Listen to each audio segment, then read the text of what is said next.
Hello, and welcome to Year of the Machine. Hey, you saved it at the last second. It was better than last take. This week we watched Tron from the 80s. 1982.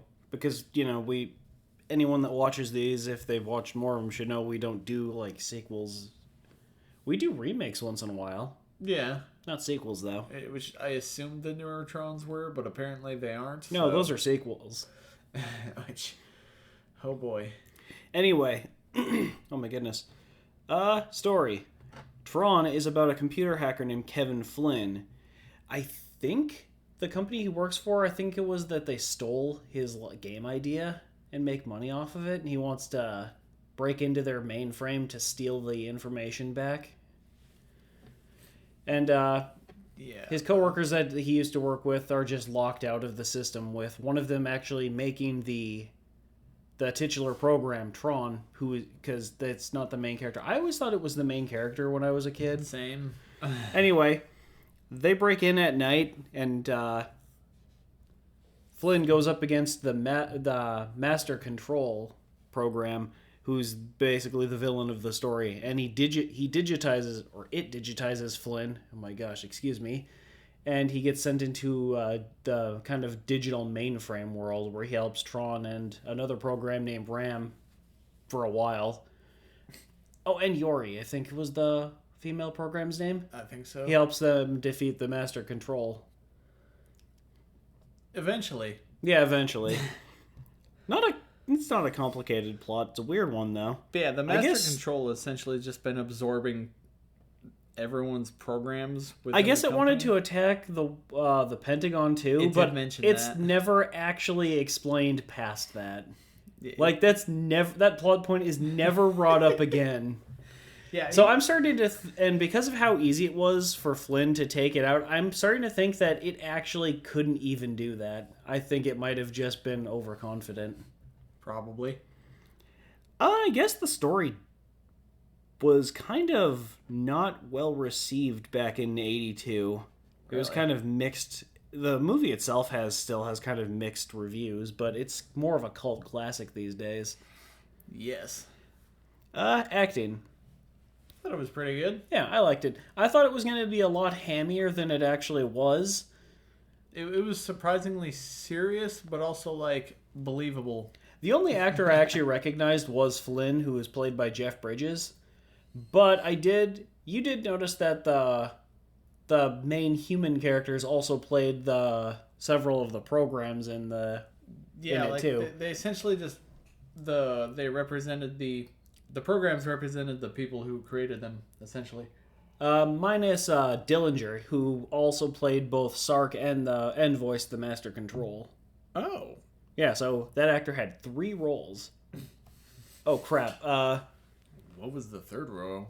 Like I said, it was the Dillinger, the guy that owned the company, Sark, the CEO guy. Yeah, the henchman program and the Master Control. Okay. Go to sound and music. It was very synth heavy. David Warner. Edward Dillinger as we played. I'm just getting all things kind of messed up. And honestly, I kind of like it because it sounds like if you just had a decent synthesizer, you could probably make the entire soundtrack with just that. I think it might have. I don't know if that was on purpose, but I would like to think it's on purpose. So that's what I'm headcanoning now. But yeah, just even all the weird digital sounds, a lot of synthesizers can do that too. And since it was the 80s, it was huge at that point. But it's just. Did you notice some of the parts, like the part with the snare drum before they were doing that weird game that had the kind of rugby looking arm pedals? Oh yeah. That didn't really have much of I didn't think it had much of specific beat to it. No. It just kind of sounded like it was whoever made it was just kind of doing what they wanted. He's just kind of fucking around. And I don't know. I was trying to follow the tune, but I couldn't. I figured you might have been able to, but no, it was definitely different. But I actually found it really enjoyable. I guess it actually received a good amount of praise for its sound work and music. The sounds were neat, and the only thing that really stuck out aside from the random electronic sounds, which there was also a ton of on top of the synthy stuff, was the the Pac-Man thing in one of the scenes. Oh yeah, they had just had Pac-Man on their screens for some reason. Yes. Cinematography. Cinematography was actually pretty basic in the human world, and then when they got inside the game world, it started getting more like dramatic and kind of showy. Did you notice that? Yeah, I'm assuming they used a lot of green screen or what originally they called it something different back then. I don't think it was originally called Well, we don't green even screen, use green screen these days. I think we use blue screens. Yeah. Well, maybe some Either people way, use like, green screens. Anyway. It was interesting. Yeah. I thought it was an And, interesting switch, and I at least appreciate in the kind of mainframe world how they were giving us these sweeping like environmental shots so we could actually see all the like the environment around. Like we don't really need to see that as much for just cramped section of regular human city or The digital technology landscape. or technology company, but yeah, seeing the digital landscape was at least nice. Yeah.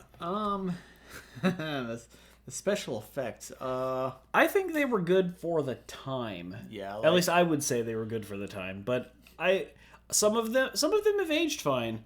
Some of them have aged not so well, but no, but like it was still entertaining. Like a lot of it was very cartoony, which I guess you should expect, and it at least aged better than like Lawnmower Man, for example.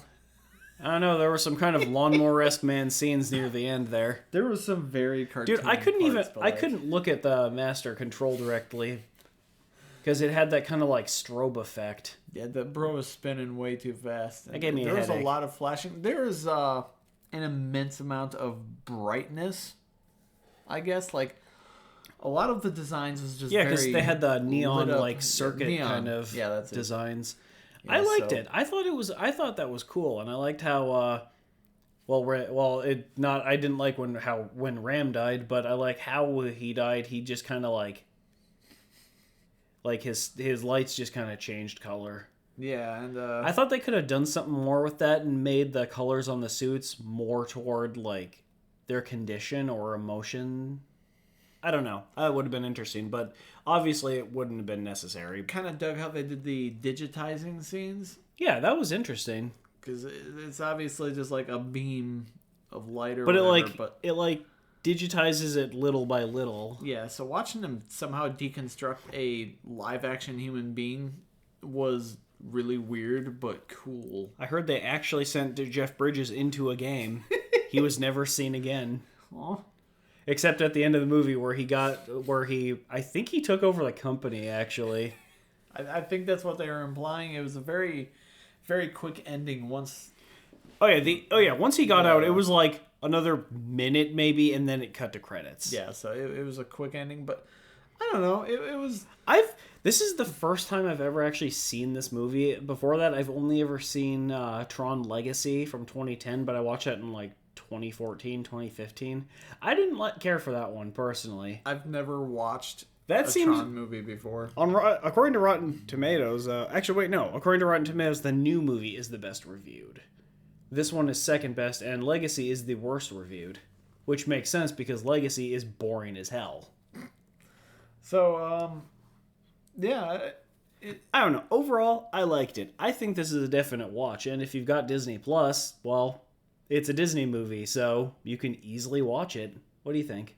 I'd say it's worth checking out.